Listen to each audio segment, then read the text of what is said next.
For micro dispensing, there is one product line that is proven and trusted by manufacturers in semiconductor packaging, electronics assembly, medical device, and electromechanical assembly the world over. DL Technology, superior pumps and needles for the finer things in life. Welcome to the AEGIS booth here at IPC Apex Expo. I'm delighted to be joined by Jason Spera. Nice to see you, Jason. It's been 3 years. 3 years, Trevor. It's good to see you. Thank you. Incredible. So, a lot has happened in that time at AEGIS, of course. You've developed out your FactoryLogix program quite considerably. So there's some aspects I want to talk to you about. Let's start off with the design side and the bringing the data in, the manufacturing data in. What improvements have you made there?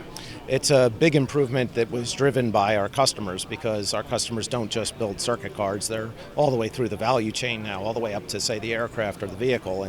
And as such, they have mechanical design. So the 3D models that we all love looking at, and the rotating parts and translucency and all that. We've always had the 3D CAD for the PCBs, and that's what makes our MES system unique, because it basically anchors all the data that comes in from the factory to the design itself. But customers wanted that for mechanical as well. So now we have the ability to bring in virtually every animated 3D model from any design platform they have on the mechanical engineering side of the business. So we can now document and control production using the digital twin of the design, whether it be electronic or mechanical, all the way down from the card, all the way up to the final vehicle, or however large the assembly they're building is. Right, that's incredible. And essentially that can then be broadcast out onto your glasses or other systems that you use. That's correct, like our FactoryLogix AR glasses. So if you're up on a wing and you're putting an assembly together where you actually need your hands, both of them, and you can't have a computer in front of you, the work instructions would then come through the FactoryLogix portal, right through your lenses. Yep. Excellent. So that's bringing a lot more flexibility into the program. Okay, I also wanted to talk about the web analytics side of the business and the ability to store information. Can you tell us a little bit about how you've progressed there? Sure. Our customers, we've been migrating different sections of the solution to web accessibility, mainly for customers want hardware agnostic solutions on the floor. So whether they have a Chromebook running somewhere or an iPad or what have you, they can access our systems in there. So we call this form Analytics Anywhere. So basically our dashboards and so forth are presentable through any kind of web browser that you would have. So we still have our normal applications that can run our dashboards and analytics, but now they're also available on the web. So we're actually retaining both, because there's some applications where you want the full product, the full software install somewhere, but then other places you want web access. So we have both now. So you're not going to a full SaaS platform here. You're just literally accessing the analytic data that's on the cloud. And also our logistics and material control has also gone to the web. And the entire system can run in the cloud. Our customers seldom take advantage of that, but it is platform capable for that. Yep. Right. Now, another area you've been working on is the area where people are doing custom manufacturing. Yep. The nightmare of single piece flow and everything is fully customized. Yes, that's huge for our customers.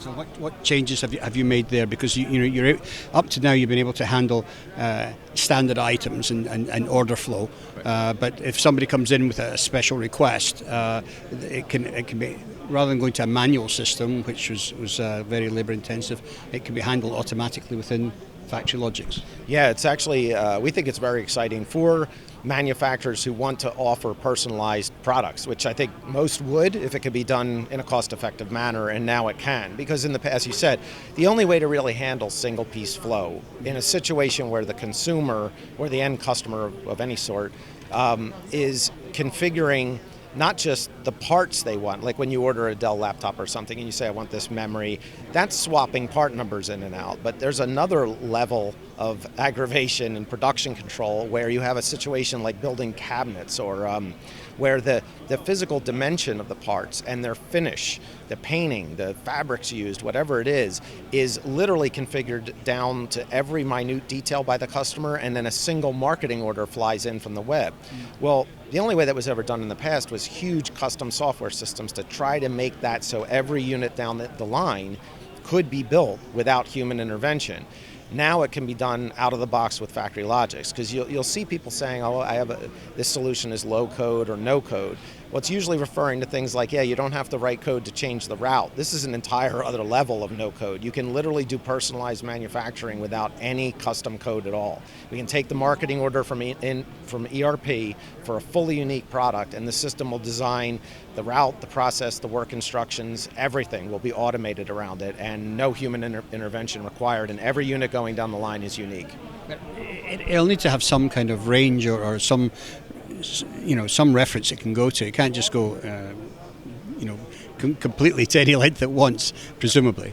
That's true. That's a very good point. First, usually in the marketing systems that these companies have, they limit impossibility when the customer's ordering something. So that's our first line of defense. The next one is, and I could bore you to death for an hour on this, but in the FactoryLogix structure, there's a concept of resource capabilities. So the algorithms that handle this would never send a product variant through a process or a machine that can't actually produce it. It's aware of what the limitations are. So in that way, it can actually look through what's available to it and then weave the product through that route and make it happen. It's really interesting. So it's intelligent in the decision-making process. It is. Yeah, it's actually really remarkable, because what used to take manufacturing engineers quite a bit of time to sit down, or like I said, these huge cumbersome custom systems that did work, but they were kind of a nightmare to maintain, can now be done out of the box. Great. Well, it's always great to see, FactoryLogix continuing to improve and expand. You obviously haven't been sitting still during COVID. Well, we've not. We've had a lot of time at home, a lot of us. So yeah, but thank you. Yes, it's been a productive period, which is something positive. Excellent. Great. Well, Jason, always great to catch up, and thank you for bringing us up to date on the latest version. It's my pleasure. Thank you, Trevor.